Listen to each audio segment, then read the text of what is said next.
Which really weighs more, experience or certification? Teacher actually doesn't have to prepare for the lesson. Considering how the future looks and how AI is evolving, how do you envision the future of online teaching to look? Oh wow, what a question. Welcome to the Avocado Jobs podcast. Whether you're teaching from home, leading a classroom, or looking to go globetrotting, we're here with insights to fuel your ESL journey. Today's episode, the rise of online ESL teaching, your gateway to a flexible global career. Online teaching has exploded over the last decade, seeing an unprecedented surge during COVID-19. Today, we're going to take a look at how the industry has evolved over the last 10 years, as well as what the future looks like with an HR expert. Whether you're looking to transition into the ESL teaching field or level up your existing career, this episode is packed with actionable insights, insider tips to make you stand out in this competitive field. Meet our guest, Julia Psmenna, an esteemed MBA graduate from Kosminski University, a board member of the Tutlo Group. Julia has been an instrumental part of the company's growth as the Chief Operating Officer. Julia joins us to share her expertise in what online schools look for in ESL teachers, how to stand out in this competitive industry, and challenges and rewards of online teaching. Welcome, Julia. Oh wow, what an intro.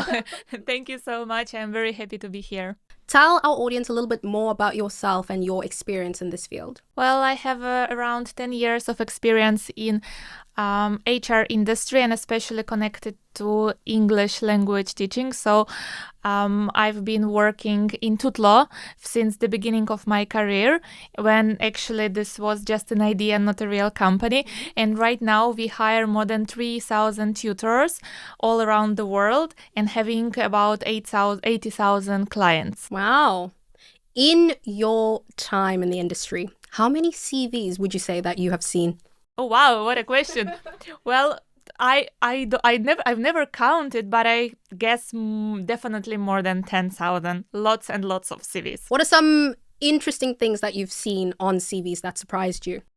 You would rather ask what I haven't seen on the CVs, because people are very creative and they are putting so much information in there. And sometimes rather than focusing on what's actually important for the job, they would focus on the unrelated stuff. Let's say if they're about to apply to an English teacher, they would say about them being like a good driver or like some skills which are totally unrelated. So that's happened a lot. Okay. So in terms of simple format, how many pages should the ideal CV be? Of course, it depending on the role that we are applying, but remember that recruiter usually spend not more than like 7 seconds, right, on each CV. So if you are not able to write in a very clear and simple way, at least in the beginning, the most important part, you are decreasing your chances to get noticed. So my personal perspective is that the best CVs, they are one-pagers, and maybe you can have some attachments or maybe links if, recruiter wants more information, but the simpler it is, the more chances you are having. Okay, so simple is best. Yes. Okay. Ready for the next game-changing tip? Click subscribe, turn on notifications, and be the first to know when we drop the next episode. And in the Tutlo Group, when looking at an ideal candidate, are there things that stand out? Maybe age, where they're from? No, definitely. We are not looking at age or like a country or ethnicity or none of these things. For us, the important is the qualifications for the job. So in the CV, the first thing which we are checking if the candidate is meeting our requirements, which would be in terms of tutor's position. Our tutors should have minimum 6 months of experience being teacher. We do not require a degree in university. However, we do require then some certificates such as TEFL, CELTA or familiar. And those probably would be the top most important things that someone should definitely mention on the CV, in my opinion, in a very top. Okay. You mentioned TEFL, TESOL. Are these certifications necessary for an online teaching job? Well, of course, it depends, right? It depends on the online job, but for Tutlo, for us, it's either the certificate, and we actually give a huge variety of certifications, so the tutors are able to choose whatever is better for them, or the degree, right? Okay. So if you have one of those things, then you should be fine. Okay. Insider tea. Which really weighs more, experience or certification? It depends, right? There is not a good answer. Of course, like the certifications are important. Why? Because teachers should know the method of teaching, right? That is important, that they understand how to teach successfully, what kind of things are good, what kind of things are not actually liable, right? But of course, experience is important. However, you can always gain the experience, right? And then having those basics, it's easier for you to test out those techniques and see what works for you and what doesn't. So if I would be about to recommend something, definitely it would be to have the certification or the degree as your base. Then you will be always safe. Okay, fair enough. Ready to meet your career goals? Create your profile at avocadojobs.com and start connecting with high-paying job opportunities. It's fast, fun, and your next big move is just a click away. Would you say the ESL industry is exclusively for native English speakers? Oh, definitely not. That's actually quite the opposite. So what is very important is that the level of your English is C1 or like C2, right?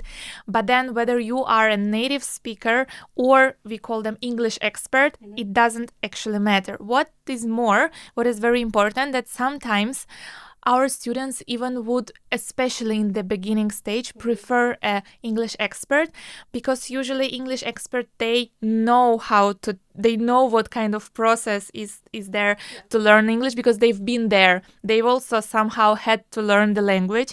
So for that reason, they understand that sometimes maybe they're a bit more passionate. Sometimes maybe they would explain something in a simpler way.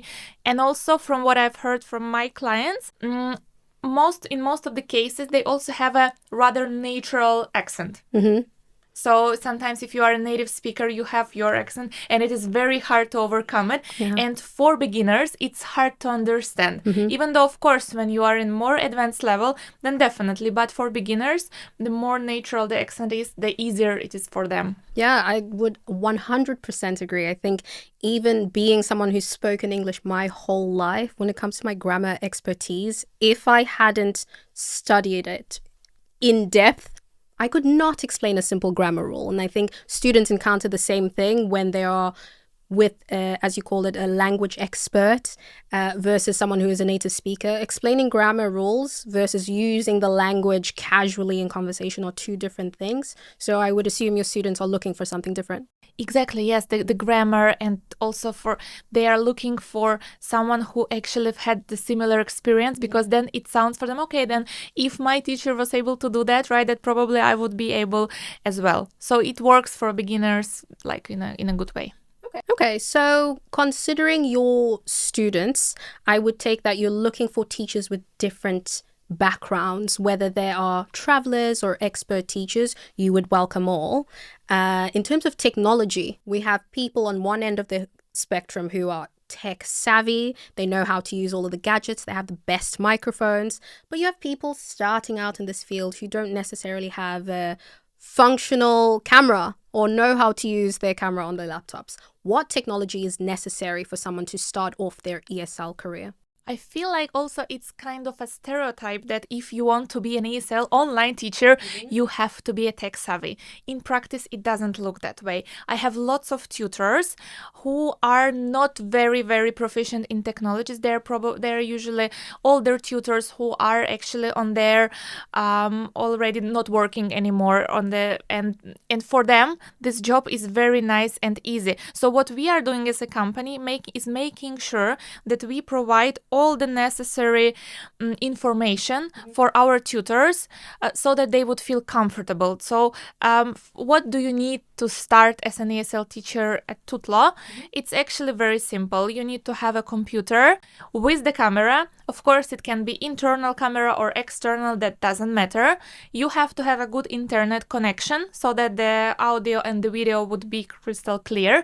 And you have to have a headset and a microphone. And so if you have 3 things, then probably you would be good to go. Of course, we would definitely help out our teachers if they have some questions or if something is unclear. But usually in our onboarding process, we have those trainings, and also we are actually verifying whether our tutors have actually done the trainings, so that to make sure that they understand everything, how it works. So it's actually not that complicated as it might seem in the very beginning. Wonderful. Join the conversation, follow us on social media, Instagram, LinkedIn, Facebook, and share your thoughts. It takes only 2 seconds, 1, 2, and click now. In terms of that onboarding process, teachers often ask about the curriculum.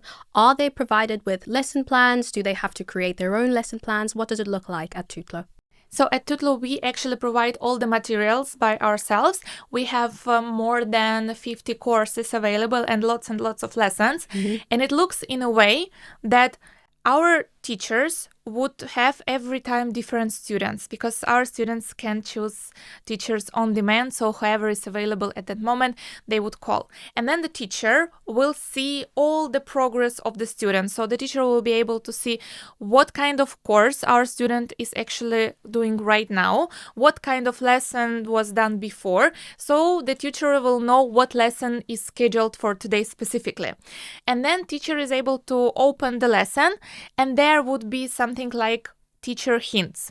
So those would be some tips which are not visible for student but are visible for teacher, meaning that teacher actually doesn't have to prepare for the lesson because he can just follow the instructions which are not visible for student. So he looks very professional and very confident on what he's doing and what he's saying, and he's able just to make the lesson directly without any preparation because all the materials are there. Okay. Traditionally, teachers and students tend to establish a long-term rapport. Why has Tutlo gone down the route of on-demand teaching and chopping and changing teachers and students? So this is our idea, that if you actually want to learn English or do anything like which requires lots of time and engagement, it's much easier when you don't have to spend a lot of time there. And we've noticed, actually, this was the idea of the creators of Tutlo. They wanted to learn English, but then they were always rescheduling the lesson because they were always having something emergency happening, or maybe some business activities, or just every time something was happening, so they were rescheduling. And then they thought, oh, it would be such a great idea if I would be able to learn English whenever I want. If I have right now, let's say before important meeting, just 15 or 20 minutes, I will just call my teacher and I will practice. If I am just before the exam, I will just call and practice. Maybe I am on my way home and I am, I don't know, in the bus or just walking home, and I can call my teacher and I can practice. So in this way, you can actually integrate learning process to your life. I love that. Very accessible and quite flexible as well. On the teacher's side, how much flexibility do they really have? Do they have to have a set schedule for their availability for 2 weeks in advance, or is it also on the go as and when they're available? Exactly the same way it is for our teachers. So whenever they have time, they can log into the platform. They don't have to tell us what will their availability look like, and they can just start a lesson. So in this way, we've noticed that lots of teachers who are actually, let's say, homestay moms, right? And they have their babies, and then whenever their baby is sleeping or something is happening, they can go and work a bit. Or students, whenever they have maybe breaks between their lessons, they can go and teach. It's the same if you are working in other jobs, right? And you have some maybe time when you don't have any other lessons or activities, you can always integrate Tutlo to your life and always have some extra money. I love this approach. I feel as though it's flexible for everyone involved, whether you're a teacher on the go or you're a student, as you said, wanting to implement it into your life seamlessly. I really appreciate the Tutlo approach, and I think If others aren't already following suit, they should. Definitely. We are inviting. In terms of career growth and setting expectations from the teacher's perspective, what are we looking at in terms of salary? Is it something that's negotiable based on experience and expertise, or is there a set standard that one has to go with? Well, there are certain standards, and we also want to be very transparent to our candidates and also to our teachers. So usually, of course, it depends on the experience, right? So experienced teachers and not experienced teachers, they would have difference in terms of the salary. But then other than that, it's like a flat rate, which is increasing with the time that you are spending on the platform. So in a simple way, the more hours you are giving to us, then the more also we are giving in terms of the raise increase. Okay, so invest and we shall receive the dividends. Exactly. What are 3, I would say, pro tips that you would give to ESL teachers looking to go into the online teaching avenue?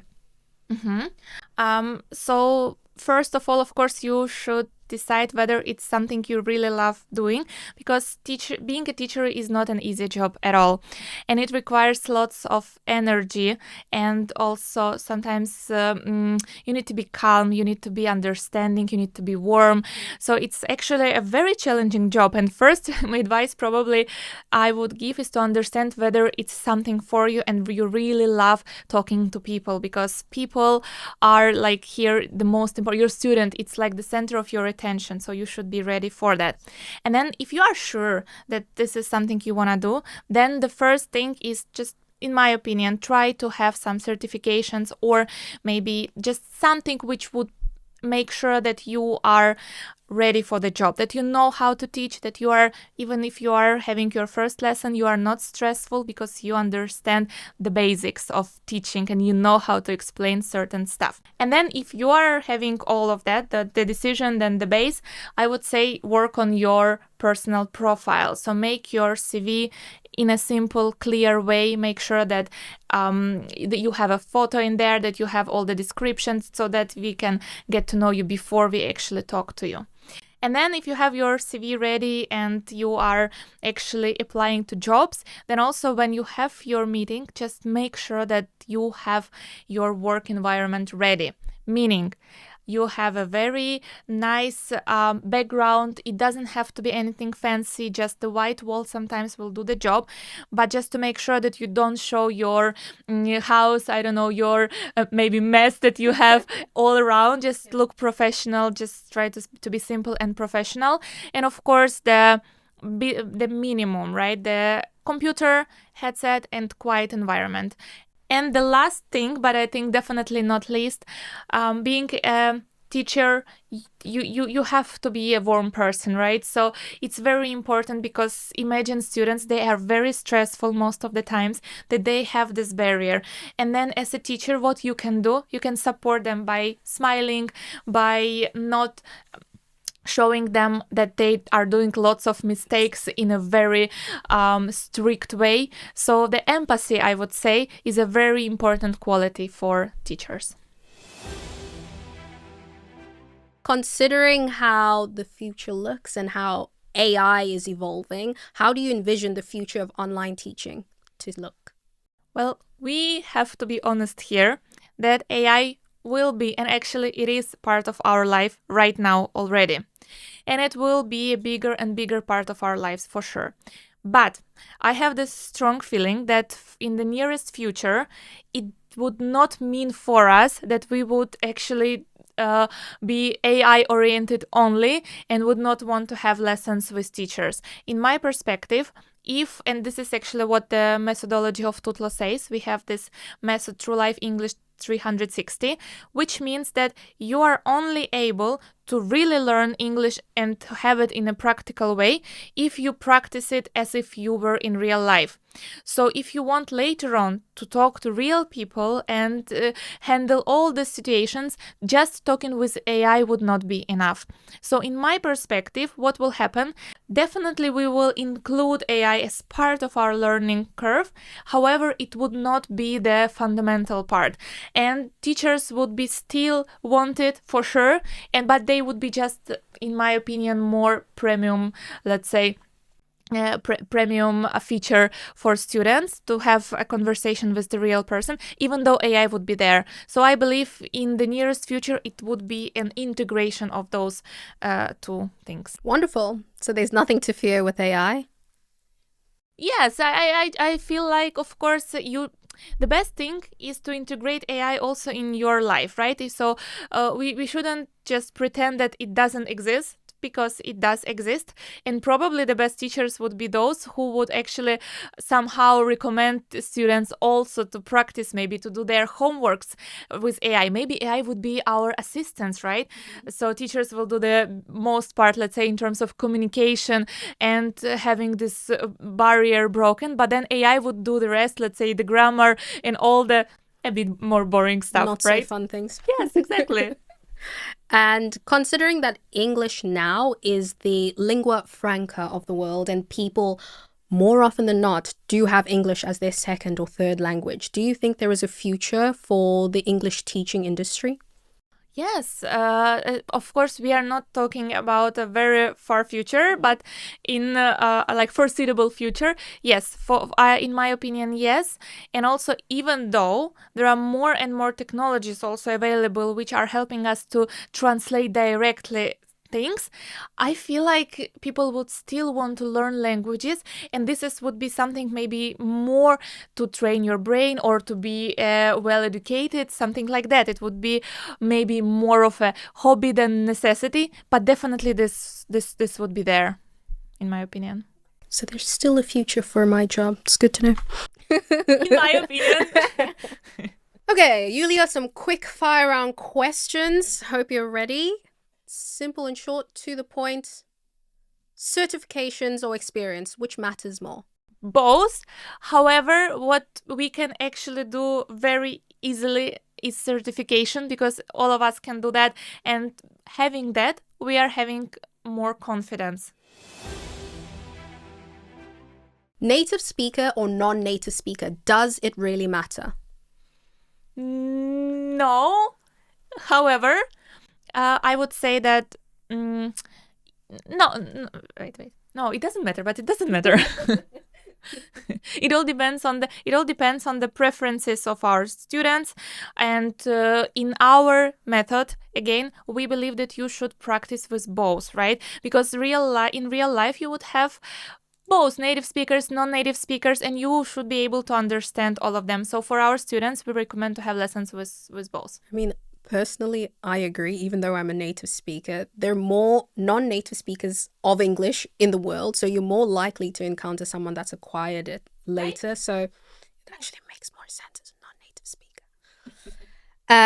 Okay, what's your best piece of advice for someone starting their ESL teaching journey?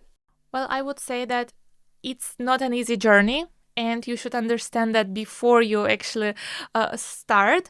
But then if you are already on your way, and try to get some certifications, because it would help you to boost your confidence.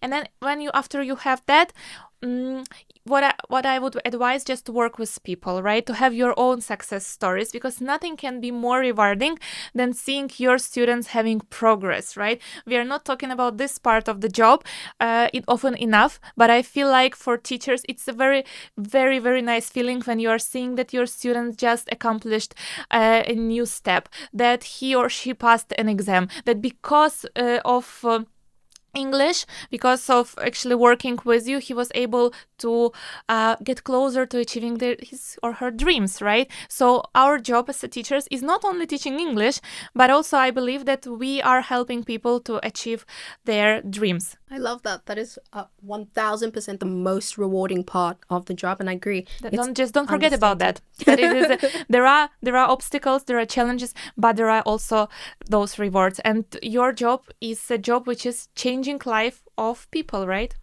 Okay, so I'm a superhero. Why didn't anyone tell me? Well, I feel like yes. Okay, so for someone looking to teach in Poland, what do they have to consider regarding paying taxes and whether they'll be hired as an independent contractor or as an employee? If you are about to be online ESL teacher in Tutlo, because I can only share my experience there. Probably you would work as an independent contractor. You can still, of course, be in your country, and working for us as an independent contractor will mean for you that you don't have to pay double taxes. So you only still paying taxes in your country, and what you will have to give us is either tax residency certificate or business residency certificate, depending on what kind of business activity are you providing in your country or not. For our teachers based abroad, if they're looking to teach with Tutlo, how would their contracts look? So they would be independent contractors, and we would not require lots of documents from them. So it would be just a simple agreement. And in terms of taxes, because I know this is the question which is typically asked, so the only document which they would need to provide is either tax residency certificate if our tutors are not providing their business activities in their country, or business residency certificate if they have their business activity registered there. With those documents, they are not obliged to pay those taxes in Poland as well, so only in their country. However, sometimes teachers are not able to provide those documents for some reasons. So in that case, then yes, they would have to pay taxes here in Poland, and we would deduct those taxes automatically. Thank you, Julia. You shared some really invaluable insights to our listeners today. I really appreciate your presence and your expertise here. I look forward to hearing more from you. For our listeners, where can they find you? What's coming up with Tutlo? Thank you so much for having me as well. I am really, really happy that I was able to share a bit of my experience. And of course, we are hiring. So if there is anyone who is interested in becoming an ESL teacher at Tutlo, then I would link under this episode the link to our website, and you can always apply. You will be very welcomed. Okay, you've all been equipped with all of the tools on a perfect CV. So if you're applying to Tutlo, do it right or don't do it at all.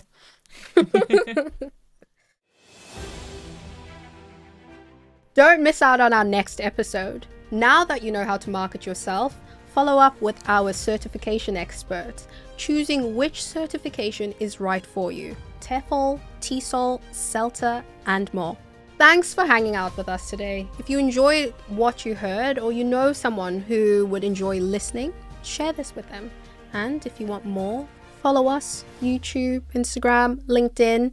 If you want, you can press that like button and subscribe. See you soon. Until next time, bye bye.